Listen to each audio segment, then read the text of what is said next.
All right, so let's learn some basics on microblading. First is how to hold your pen. When you're holding your tool, you actually don't want to hold it like you're holding a regular pen. We're not writing anything out, so you don't need to do that. And what that's going to do is actually cause damage to the skin. So that's why we don't hold it like a pen when we're microblading. We hold it at 90 degrees. This is how you hold your pen. You have a little stabilizer in your pinky. So what we want to do today is use our pad of paper and our pen to start learning how to microblade, at least understand the patterns. So what we do is actually we'll use these lines as little guides, and we'll use this as a base and as a top. And what you'll see is we'll start by learning how to do some hair strokes. What you'll notice with a hair stroke is you want it to have a little curvature.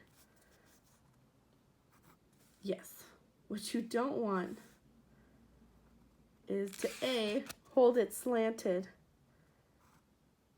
and just make little lines. That's a no. Also, you want to make sure that you're holding your pen correctly, because if you do not hold your pen correctly, you'll get these little smudgy lines, and we don't want that either. So we'll continue by going to the base and curving up to the top. In my mind, I'm always thinking curve, curve, curve, curve, curve, curve, curve, curve, curve. And I'm also counting to 3 seconds in my head, because with microblading, you don't want to rush this process. We're tattooing people's faces. We don't want to be rushing through it. So this is a good start for creating hair strokes. I would do this on like a whole sheet of paper, honestly, till you get your flow right. It takes time. Microblading is something that does take time. You can't just learn it real quick.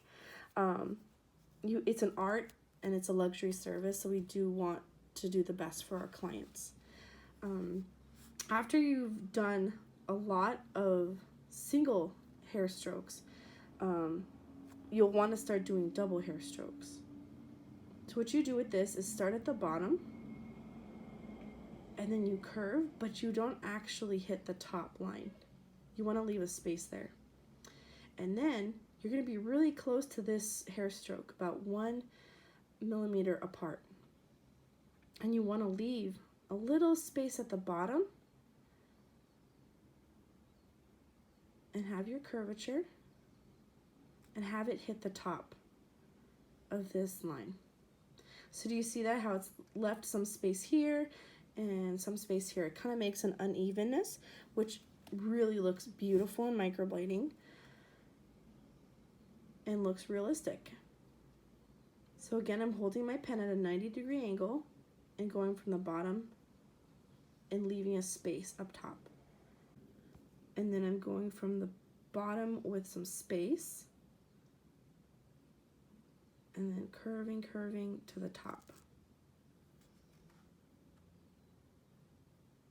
So after you start getting your hair strokes in, and you like the curvature that you have going on, go ahead and start building these double strokes.